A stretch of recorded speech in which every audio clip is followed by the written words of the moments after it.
Timeline of Bilingual Education. From the 1920s through the 1960s, English immersion or sink or swim policies are the dominant method of instruction of language minority students.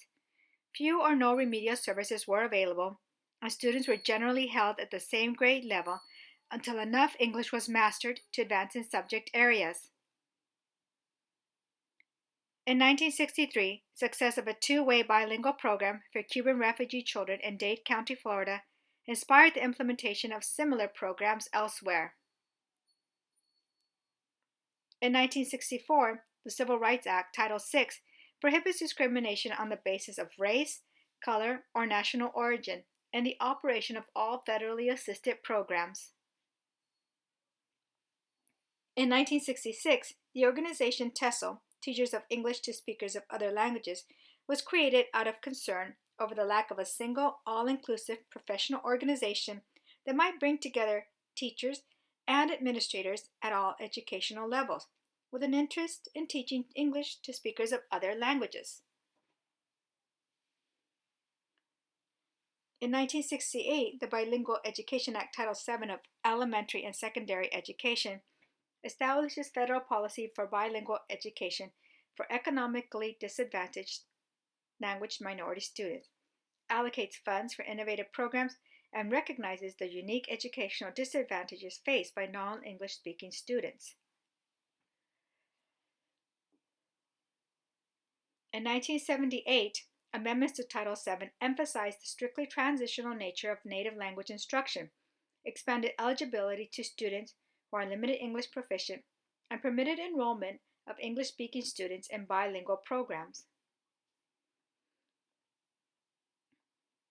In 1982, amendments to Title VII allow for some native language maintenance, provided program funding for limited English proficient students with special needs, supported family English literacy programs, and emphasized the importance of teacher training.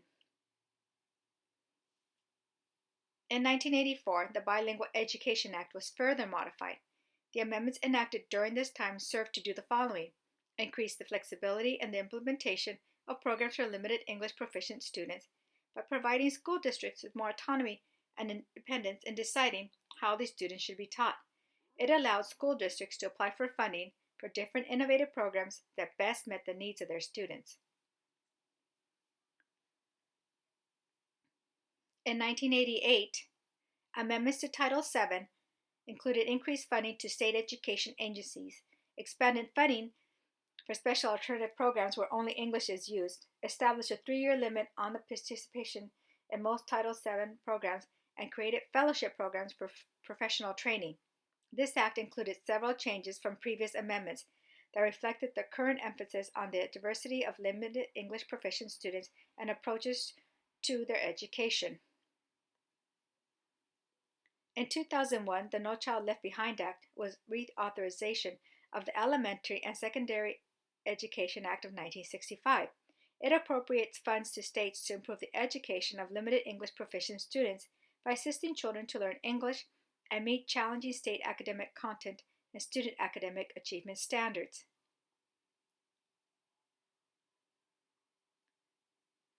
In 2015, under the Every Student Succeeds Act, all schools have to demonstrate that they are improving the English language proficiency of their English language learners. Improving English language proficiency is a required indicator at every state school accountability system, which will help make sure that the schools where these students are struggling get the right kind of support. Importantly, these changes signal to states that helping English language learners gain the skills they need to be successful in academic classes must be a priority.